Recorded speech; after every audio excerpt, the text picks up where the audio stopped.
आज जागतिक जल दिन।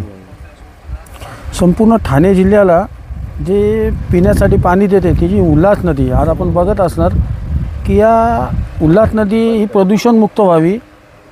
या उल्हास नदीचे सांडपाण्याचे केमिकलचे जे नाले आहेत हे बंद व्हावेत। ही जी विषारी जलपर्णी ही नष्ट करावी व जो मोने बंधारा आहे त्याच्या पुढे एक बंधारा बांधावा। तसेच जो मागेच एक ठराव झाला होता की उल्हास नदीचे पाणी हे मराठवाड्याला म्हणजे अतिरिक्त पाणी पावसाचं मराठवाड्याला देण्यात आलं, त्या सर्वांचा निषेध म्हणून आजपासून आमचं या उल्हास नदीपात्रात हे बेमुदत आंदोलन सुरू आहे।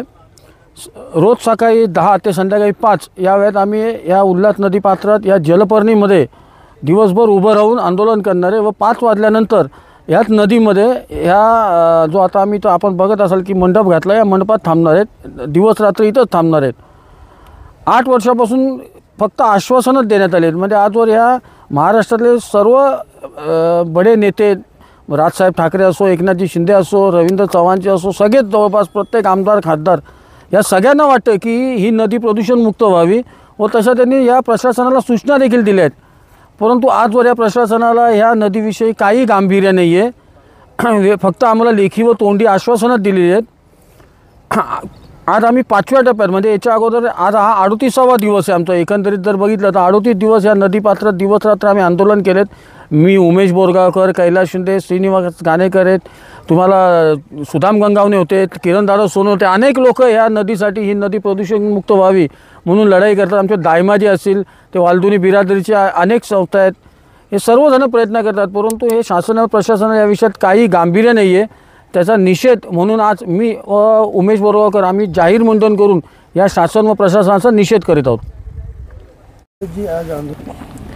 आज 22 मार्च जागतिक जलदिन आहे आणि पुन्हा या आंदोलनाचा 5व्या टप्प्यामधलं हे आंदोलन सुरू होत आहे।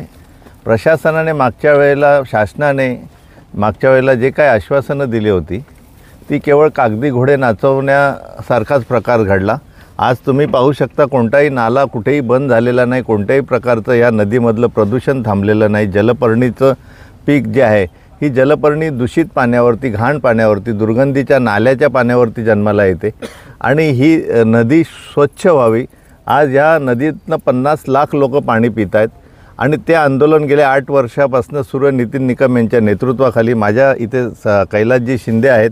आज तुम्ही बघू शकता की हे आंदोलन करायची म्हणजे इथे जातपात धर्मपंथ पक्षाच्या व्यतिरिक्त बाहेर जाऊन आम्ही विविध पक्षाचे आणि सामाजिक कार्यकर्ते फक्त नदी बचाव आंदोलनासाठी गेल्या 8 वर्ष हा संघर्ष सुरू आहे आणि अजूनही प्रशासन किंवा शासन ठोस निर्णय घेऊन की नदी स्वच्छ होते आहे किंवा नदी स्वच्छ होण्याच्या स्टेपमध्ये असं कोणतंही वातावरण ह्या ठिकाणी नाही आहे आणि म्हणून आम्ही या प्रशासनाचा जाहीर निषेध करण्यासाठी आज मुंडन आंदोलन करून या ठिकाणी नितीन निकम यांनी तर मुंडन केलं आहे, मीही करणार आहे आणि हे सगळं मुंडन आंदोलनाच्या माध्यमातून पुन्हा एकदा प्रशासनाला जाग यावी म्हणून हे आंदोलन आहे आणि आपल्या सर्वांचं सहकार्य अपेक्षित आहे। धन्यवाद।